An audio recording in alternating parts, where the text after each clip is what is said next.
नमस्कार।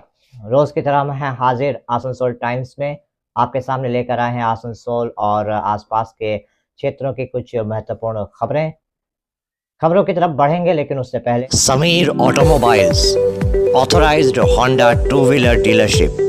यहाँ हर खरीदारी पर ग्राहकों को मिलेगा 5 लीटर पेट्रोल, एक ISI helmet, assured gift on every purchase तथा attractive discount. Terms and conditions applied. तो फिर देर किस बात की, अपने सपनों की उड़ान को गति प्रदान करने आज ही चले आइए Jyoti Nagar Asansol, near Webel IT park, NH2 bypass.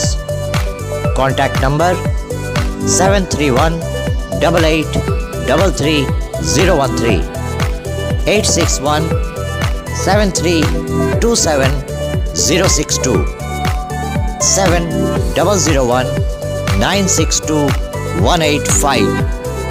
Sameer automobiles. ECL के कुनस्तोरिया एरिया के रानीगंज थाना अंतर्गत 3 नंबर जंगल में आज एक निजी कंपनी द्वारा कुआं खुदवाने का काम करवाया जा रहा था। आज सुबह एक श्रमिक इस काम के लिए कुएं के अंदर गया, लेकिन थोड़ी देर बाद उसका कुछ पता नहीं चल रहा था। ऐसे में एक और मजदूर उसकी तलाश करने जब कुएं के अंदर गया तो वो भी कुएं के अंदर ही रह गया। इसके बाद अन्य श्रमिकों को लगा कि कुएं के अंदर जहरीली गैस है, जिस वजह से दोनों श्रमिक कुएं के अंदर ही रह गए और इस गैस की चपेट में आ गए। उन्होंने घटना की जानकारी पुलिस प्रशासन को दी। तुरंत मौके पर बचाव दल और फायर ब्रिगेड की टीम पहुंच गई और पुलिस प्रशासन की निगरानी में बचाव कार्य में जुट गई। শুনলাম যে এখানে কুয়ার কাজ চলছিল, তো কুয়ার কাজ চলছিল, তো এখানে খনন কুয়া কুড়ছিল, তো কোনোভাবে গ্যাস লেগে একজন ভিতরে বেহুশ হয়ে যায়, আরেকজন দেখতে যায়, তো অনেকক্ষণ হয়ে গেল ওরা উঠেনি। তো অন্যরকম লাগছে। ECL এর টিম এসছে, রেস্কিউ টিম এসছে, এখানে দমকলের টিম এসছে, পুলিশ এসছে। এখনো পর্যন্ত উদ্ধার হয়নি, কিছুক্ষণের মধ্যে উদ্ধার হয়ে যাবে। এখন কি চলছে? সার্ভে টিম নামবে, অক্সিজেন নিয়ে। মনে হচ্ছে ভিতরে কোনো গ্যাস আছে, গ্যাস লেগেছে। বাঁচাও চলছে। হ্যাঁ, এখনো পর্যন্ত চেষ্টা চলছে ওদিকে উঠানোর। কোথাকার বাড়ি হচ্ছে আপনার এইখানে রামবাগান। আপনার কি নাম? রাজু মুখার্জি। ও ওয়াকে উঠাতে গেল, ও বেশ হয়ে গেল। আমরা বুঝে গেলাম হ্যাঁ স্যার ওখানে গ্যাস হয়েছে। তা আমরা বললাম কাউকে নামা চলবে না, হড়বড়ে পুলিশে ওখানে ইয়েতে জানালাম। জানাই পরে ওই ছেলে থেকে সবাইকে ডাকলাম। বাস এটাই। কোথায় বাড়ি ওদের কি নাম? যখন থেকে ফায়ার ব্রিগেডের এসে কিছু কাজ করছে না, তখন থেকে মান পড়া পড়ে। কি নাম ওদের? রতন পড়া, একটা মোটু পড়া, গোপী পড়া। কত বয়স হবে দুজনে? 26-27 দুজন করে। কতদিন ধরে কুয়োটা কাটছেন তোমরা? বেশি দিন হয় নাই, এই মোটামুটি 15 দিন হবে। তো তার আগে তো কখনো এরকম হয়নি? না প্রথম নতুন পুরনো কুয়া। পুরনো কুয়াকে ঝালাচ্ছিল নাকি? না, মানে 20 ফুট কাটা, 30 ফুট কাটা ছিল, তারপরে আমরা কাটি 30 ফুট কাটা ছিল, তারপরে আমরা লাগলো। তোমরা ওই কাটা কুয়াটাই কাটছিলে নাকি? কাটা কুয়াটা। এটা কার মালিক ছিল? मालिक ये अशोक की नंबर कुआं काटते काम करने के लिए अशोक शर्मा ना टाइटल। কি নাম তোমার? सुरेश डांगर। হ্যাঁ, सुरेश डांगर। তোমার কি নাম? मालिक तो आइए, मालिक तो सबसे पहला चीज मालिक। তোমরা দুজনে ছিল তখন? माइंस में पोस्टेड है और कुछ लोग रेस्क्यू स्टेशन से आए। तो हम लोग को जब खबर मिला कि ये एक इंडस्ट्रियल कुआं है, एक ज़मीन में कुआं खोदा जा रहा था जिसमें 2 लोग फंसे हुए हैं, तो हम लोग यहाँ पे आके चेक किए। तो चेक करने के बाद पता चला, सेफ्टी लैम्प पहले हम लोग अंदर डाले, सेफ्टी लैम्प बुझ गया, तो इससे पता चला कि ऑक्सीजन का कमी है नीचे, तो हम लोग बिना कोई अपरेटस पहने रेस्क्यू करने नहीं जा सकते हैं। उसके बाद हम लोग अपरेटस पहने और मल्टी गैस डिटेक्टर एक होता है जिससे हम लोग अलग अलग तरह का गैस डिटेक्ट करते हैं। मल्टी गैस डिटेक्टर में पता चला कि ऑक्सीजन का परसेंटेज बहुत कम है, -1.5% के आसपास में ऑक्सीजन था। तो ये हम लोग का नॉर्मल कंडीशन नहीं था रेस्क्यू करने का। सर जी कौन गैस का चपेट में मतलब ये घटना घटा? कोई गैस का चपेट में नहीं, ऑक्सीजन का डेफिशिएंसी में, ऑक्सीजन की कमी के कारण डेथ हुआ। तो फिर पहले हम लोग, क्योंकि बहुत ही कम जगह था, तो पहले एक हम लोग का रेस्क्यू ट्रेन नीचे उतर के फिर वो एक जो एक आदमी था, उसको सेफ्टी बेल्ट के साथ बांध के ऊपर लिफ्ट किया, फिर दूसरा रेस्क्यू टीम को हम लोग नीचे भेजे और वो जाके दूसरा आदमी को लिफ्ट करके नीचे लेके आए। वो आप लोग कवर किए ही। अपना परिचय बता दें। मेरा नाम अभिषेक कुमार है, मैं सेफ्टी ऑफिसर हूँ बांसरा कोलियरी से। जो टीम आई थी वो कहाँ से? स्टेशन से हम लोग आए हैं, सीतारामपुर। आसनसोल नगर निगम की तरफ से आज विद्रोही कवि काजी नजरुल इस्लाम की 125वीं जयंती के अवसर पर आश्रम मोड़ पर स्थित काजी नजरुल इस्लाम की प्रतिमा पर माल्यार्पण कर उन्हें श्रद्धांजलि दी गई। इस मौके पर आसनसोल नगर निगम के चेयरमैन अमरनाथ चटर्जी, MMIC गुरदास चटर्जी के अलावा आसनसोल नगर निगम के तमाम वरिष्ठ अधिकारी, स्थानीय निवासी मौजूद थे। इस मौके पर अमरनाथ चटर्जी ने काजी नजरुल इस्लाम को भारत का महान सपूत बताया। उन्होंने कहा कि ये बड़े गर्व की बात है कि वो आसनसोल में पैदा हुए थे और उन्होंने अपने साहित्य से अंग्रेज़ों को हिलाकर रख दिया था। अंग्रेज़ उनकी रचनाओं से बेहद डरते थे। नेताजी सुभाष चंद्र बोस जैसे महान क्रांतिकारी भी इस बात को स्वीकार करते थे कि काजी नजरुल इस्लाम की रचनाएं पढ़ने से उनके अंदर अंग्रेज़ों से लड़ने की एक अलग ही शक्ति पैदा होती है। वहीं गुरदास चटर्जी ने भी काजी नजरुल इस्लाम को एक महान व्यक्ति बताया। उन्होंने कहा कि आज जब हम धर्म के नाम पर एक दूसरे से दूर होते जा रहे हैं, काजी नजरुल इस्लाम ने हमें सांप्रदायिक सौहार्द का संदेश दिया। उनके द्वारा लिखे गए श्यामा संगीत आज पूरे बंगाल में लोकप्रिय हैं। उन्होंने दिखा दिया कि धर्म के नाम पर विभाजन कितना खोखला है। আমাদের মাল্যদান পর্ব শেষ হলো। সকালের যে মাল্যদান পর্ব, বিকেলবেলায় সন্ধ্যাকালীন যে অনুষ্ঠান রবীন্দ্রভবনে হবে, সেই অনুষ্ঠানে সবাইকে যোগদানের জন্য আবেদন করছি। আমাদের মধ্যে উপস্থিত আছেন আমাদের প্রিয় চেয়ারম্যান অমরনাথ চট্টোপাধ্যায়, আছেন ববিতা দাস, আছেন আমাদের বড়বাবু, আছেন কল্লোল থেকে আরম্ভ করে, ভান্ডারি থেকে আরম্ভ করে তাপস দা, কুটুকদা আছেন রবিদা থেকে বাংলা পক্ষের অক্ষয় আছেন। সবাইকে আন্তরিক ধন্যবাদ জানাই। আজকের এই দিনে তারা এসছেন। আমাদের গর্ব যে আমরা আসানসোলে আজকের কোভিড আপাতত আমরা মালা দিতে পেরে নিজেটিকে ধন্য মনে করছি, কারণ কবির জন্ম যেখানে হয়েছে সেটি হচ্ছে আসানসোল। তো আজকে সেই সময় যেসব শ্যামা সঙ্গীত থেকে আরম্ভ করে যেসব রচনা তার সৃষ্টি, সে সৃষ্টি আজও ভুলার নেই। একজন মুসলিম হয়, আজকে তো মানে বিদ্বেষের ভাব ছড়িয়ে উঠছে, কিন্তু তাদের জানা উচিত যে শ্যামা সঙ্গীত প্রায় অধিকাংশই তার লেখা।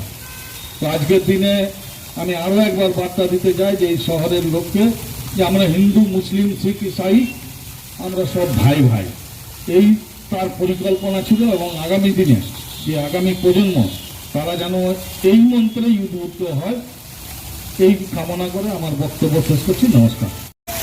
পঞ্চমটি সমস্ত মানুষকে শুভেচ্ছা, অভিনন্দন এবং নমস্কার জানাই। অভিনন্দন জানাই আসানসোলে পৌর নিগমের আমাদের মেম্বার মেয়র কাউন্সিল গুরুদাস চট্টোপাধ্যায়কে, যার উদ্যোগে বারবার এই অনুষ্ঠানগুলো হয়ে থাকে। আমরা বাংলাদেশে যারা বাস করি তারা জানি যে শ্রদ্ধা নিবেদন না করলে ভালোবাসা পাওয়া যায় না, শ্রদ্ধা পাওয়া যায় না। তা আমরা মানুষকে সেটাই শিখিয়ে দিয়ে যাওয়ার জন্য যত মনীষীর ফটো আছে, যত মনীষীর ছবি আছে বা মূর্তি আছে আসানসোল পৌর নিগমের মাধ্যমে আমরা সেই শ্রদ্ধাগুলো নিবেদন করার চেষ্টা করি। বাংলা নয়, সারা ভারতবর্ষের যে লেখনীর মধ্যেখান দিয়ে নজরুল তার বিকশিত ঘটিয়ে দিয়েছিলেন তা আজও অনস্বীকার্য হয়ে রয়েছে। এবং তা আজও এক এমন পর্যায়ে গেছে যে রবি ঠাকুরের পরে যদি কোনো কবির নাম চর্চা করতে হয় ভারতবর্ষে নয়, সারা বিশ্বে বাংলা ভাষার মধ্যেখান দিয়ে, তাহলে কাজী নজরুল ইসলামের নাম রচনা করতে হয়। 1920 সালের পর তার বাল্য জীবন এবং ছাত্র জীবন এবং কষ্টের জীবন পের হয়ে যাওয়ার পরে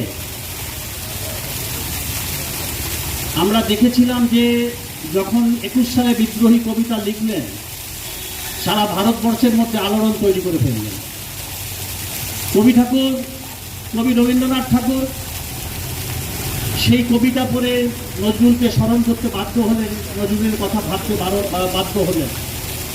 আমরা যখন দেখেছিলাম যে নজরুলকে যখন জেলে বন্দি করে নিয়ে গেল 23 সালে, এবং যখন হাঙ্গার স্ট্রাইক করলেন নজরুল জেলের বিভিন্ন অসুবিধা নিয়ে, তখন রবি ঠাকুর একটি মেল পাঠিয়েছিলেন পবিত্র সরকারের মাধ্যমে, এবং সেই পবিত্র সরকারের মাধ্যমে বলেছিল যে আজকে বাংলা সাহিত্যের তোমাকে প্রয়োজন আছে, ভারতবর্ষের তোমাকে প্রয়োজন আছে। সেই সময় পরাধীন ভারতবর্ষ ছিল। সেই পরাধীন ভারতবর্ষে স্বাধীনতা সংগ্রামীদের অনুপ্রাণিত করার মতন কবি সেদিনকে কিন্তু ছিল না নজরুল ছাড়া। তার কবিতা পড়ে অনুপ্রাণিত হয়ে স্বাধীনতা সংগ্রামে আন্দোলনে লাফিয়ে পড়তেন ভারতবর্ষের পরাধীন ভারতের স্বাধীন সৈনিকরা। আমরা দেখেছিলাম তার ছাত্র জীবন পুরুলিয়া থেকে সুদূর রানীগঞ্জ, রানীগঞ্জ থেকে মঙ্গলকোট, মঙ্গলকোট থেকে করাচি, করাচি থেকে আবার আসানসোল, আবার আসানসোল থেকে তিনি চলে গেলেন কলকাতায়। আমরা অনেক মহান মহান মানুষের আলোচনা শুনি। সেই আলোচনার মধ্যে মাঝে মধ্যে যখন দুঃখ বেদিত কথা আমরা শুনতে পাই, এবং কিছু কিছু কথা যখন আমরা নজরুলের জীবনের থেকে বাদ দিয়ে গিয়ে সেগুলো সংযোজন করে, তখন বড় দুঃখ লাগে। নজরুল ইসলাম সেই সময় 100 বছর আগে ভারতবর্ষের যে রাজনীতি ছিল, ভারতবর্ষের যে সামাজিক পরিস্থিতি ছিল, যা ভারতবর্ষের যা সামাজিক পরিবেশ ছিল, যে বর্ণ বিদ্বেষ ব্রিটিশ গভর্নমেন্ট জাগিয়ে দিয়ে গিয়েছিলেন, সেই বর্ণ বিদ্বেষের বিরুদ্ধে শৈলজানন্দ মুখোপাধ্যায়কে নিয়ে, যিনি আরেক আমাদের সাহিত্যিক, তাকে নিয়ে অন্ডাল গ্রামে শৈলজানন্দ মুখোপাধ্যায়ের বাড়িতে বিষ্ণু মন্দিরের এবং অন্নপূর্ণা মন্দিরের সামনে বসে একসঙ্গে এক থালাতে দুজনে খেতেন, দুই বন্ধু। 100 বছর আগে সেই ব্রিটিশ গভর্নমেন্টের বর্ণ বিদ্বেষ এবং যে সাম্প্রদায়িকতার সৃষ্টি করেছিলেন, তার বিরুদ্ধে সম্প্রীতির বার্তা দেবার জন্য সেই কথা যদি সেই সময়কার মনীষীরা যদি তুলে ধরতেন, আমরা কিন্তু দেখতাম যে নতুন ভারতবর্ষ তৈরি হতো, বন্ধুত্বের ভারতবর্ষ তৈরি হতো। নজরুলের পরিবার সুদূর পাটনা থেকে এসে চুরুলিয়াতে বসে যে মসজিদের মহজিন থেকে আজকে সারা ভারতবর্ষের কবি হয়ে পদ্মভূষণ দিতে ভারত সরকার বাধ্য হয়েছিলেন তার লেখনীর জন্য, এবং পরবর্তীকালে নজরুলকে বাংলাদেশের মুজিবুর রহমান যখন নিয়ে চলে যায়, এবং বাংলাদেশের সবথেকে বড় উপাধি 21শে ফেব্রুয়ারির সেই উপাধি নজরুলকে ভূষিত করেছিলেন, ডিলেটে ভূষিত করেছিলেন ঢাকা বিশ্ববিদ্যালয়। আমাদের সেগুলো মানুষকে আজকে জানাতে হবে, মানুষকে আমাদের ছাত্র সমাজের কাছে সেগুলো তুলে ধরতে হবে।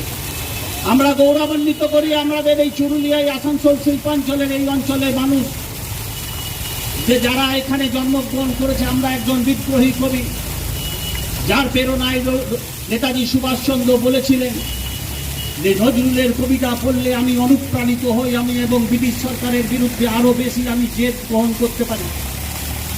আমি আমার বক্তব্যকে আজকে দীর্ঘায়িত করব না। এখানে আমাদের উপস্থিত রয়েছেন গুরুরাজ চট্টোপাধ্যায় রয়েছেন, আমাদের ববিতা দাস কাউন্সিলর রয়েছে। अभी वक्त हो चला है एक छोटे से ब्रेक का, बने रहिए हमारे साथ। Hillview Hospital, a multi-speciality hospital with ICU and dialysis unit. Hillview Hospital में orthopaedic, neurosurgeon, general physician, oncologist, child specialist, gynaecologist, homeopathy सहित 15 विभागों के विशेषज्ञ चिकित्सकों द्वारा मरीजों का इलाज किया जाता है। हमारे यहाँ आपको मिलेगी कैशलेस इलाज की सुविधा। इसके अलावा अत्याधुनिक ICU, NICU, dialysis unit, trauma care centre सहित हर वो सुविधा मिलेगी जो हिलव्यू को बनाती है सही मायनों में मल्टी स्पेशलिटी हॉस्पिटल। हमारे यहाँ स्वास्थ्य साथी कार्ड पर भी इलाज उपलब्ध है।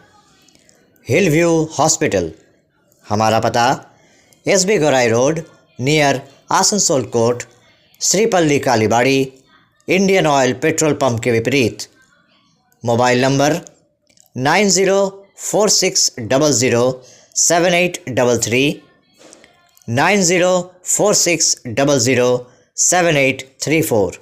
आने वाले त्योहारों के मौसम को और भी खूबसूरत बनाने के लिए हमजा फैशन और हमजा कलेक्शन आसनसोल के लोगों के लिए लेकर आए हैं कई नए कलेक्शन। जी हाँ, अपने व्यक्तित्व को चार चांद लगाने और लेटेस्ट फैशन के परिधानों के लिए आपको आना ही होगा हमजा फैशन और हमजा कलेक्शन। यहाँ आपको मिलेगा लेटेस्ट फैशन और पारंपरिक परिधानों का ऐसा कलेक्शन जो आपको और कहीं नहीं मिलेगा, वो भी बिल्कुल आपके बजट में।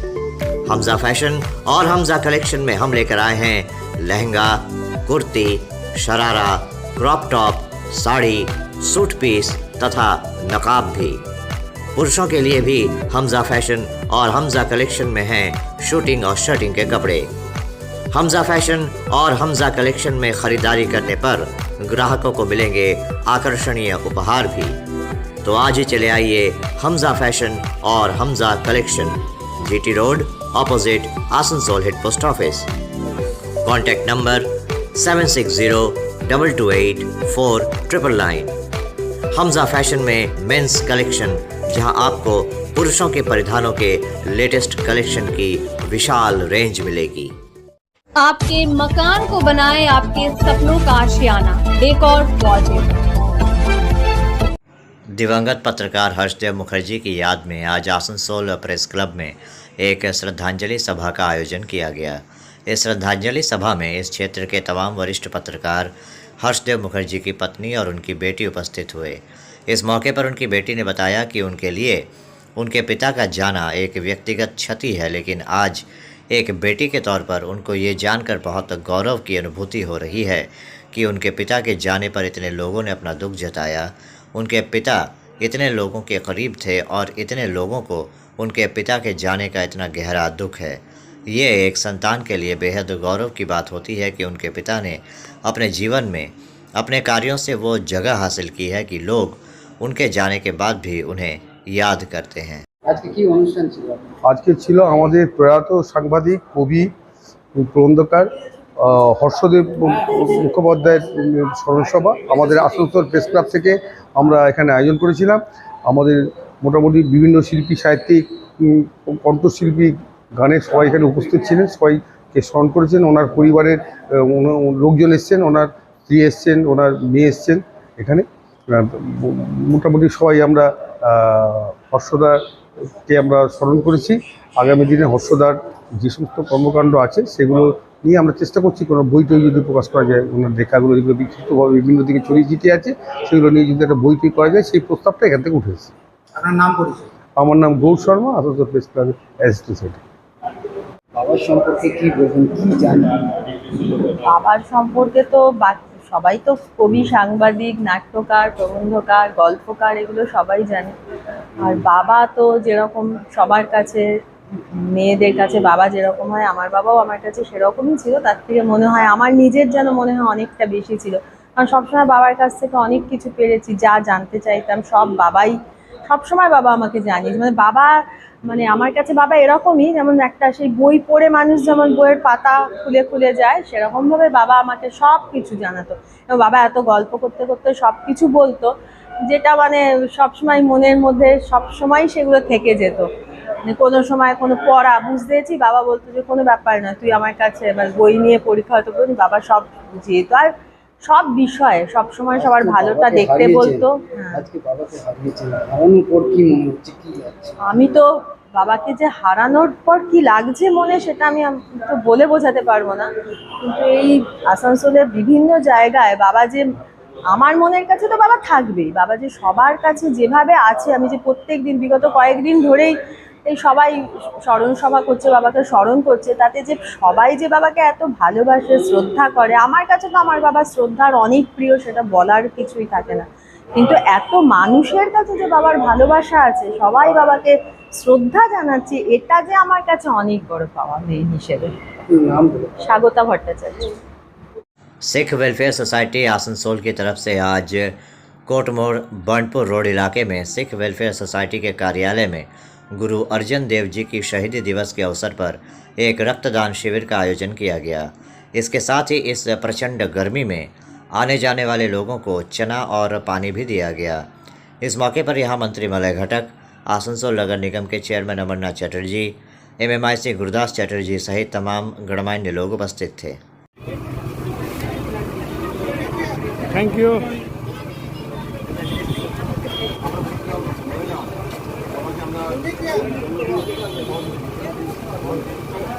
शिविर और वाहिगुरु जी का खालसा, वाहिगुरु जी की फतेह।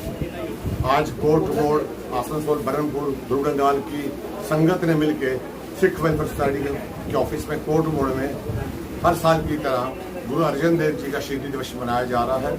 इसमें ब्लड कैंप की भी सेवा की जा रही है। गर्मी में ब्लड की बहुत कमी होती है, जिससे बहुत से लोगों की जान पर बन आती है और 1 यूनिट ब्लड ही लोगों की जान बचाता है। तो आज हमारे बीच में जितनी संगत आई है उनके लिए प्रसाद, चने का प्रसाद या छबील का सेवा चल रही है, जो सुबह 9:30 बजे से सुखमनी साहब का पाठ स्टार्ट हुआ था।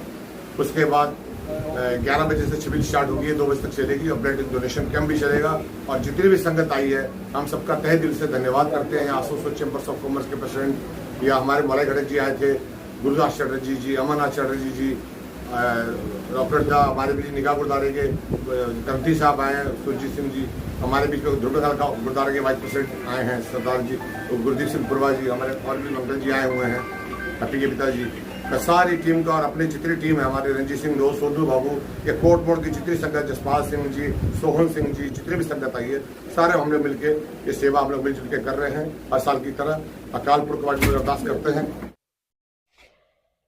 तो अभी आप देख रहे थे आसनसोल और आसपास के इलाके की कुछ महत्वपूर्ण खबरें। हम रोज आप तक शिल्पांचल की महत्वपूर्ण खबरों को पहुंचाते रहेंगे और अगर आपको हमारे इन खबरों से बाखबर रहना है तो आपको करना होगा एक छोटा सा काम। आपको हमारे चैनल आसनसोल टाइम्स को सब्सक्राइब करना होगा और पास में दिए गए बेल आइकन को प्रेस करना होगा, ताकि जब भी हम कुछ नया नई खबर या कुछ नया पोस्ट डालें तो इसकी खबर आप तक पहुंचे और आप इन गतिविधियों से बाखबर रह सकें।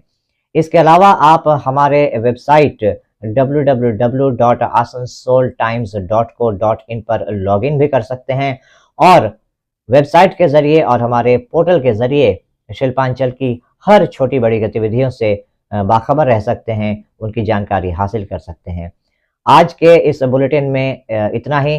कल फिर होगी आपसे मुलाकात। नमस्कार। हमारा अपना शहर आसनसोल, इसे स्वच्छ और निर्मल रखने की जिम्मेदारी हमारी है।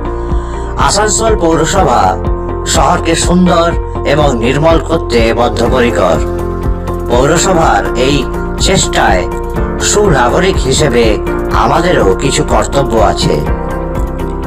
यहाँ वहाँ प्लास्टिक फेंकना और थूकना, गंदगी फैलाना, ऐसी कुछ आदतें हैं जिनका त्याग करना हमारे साथ साथ हमारे शहर के स्वास्थ्य के लिए भी बेहद जरूरी है।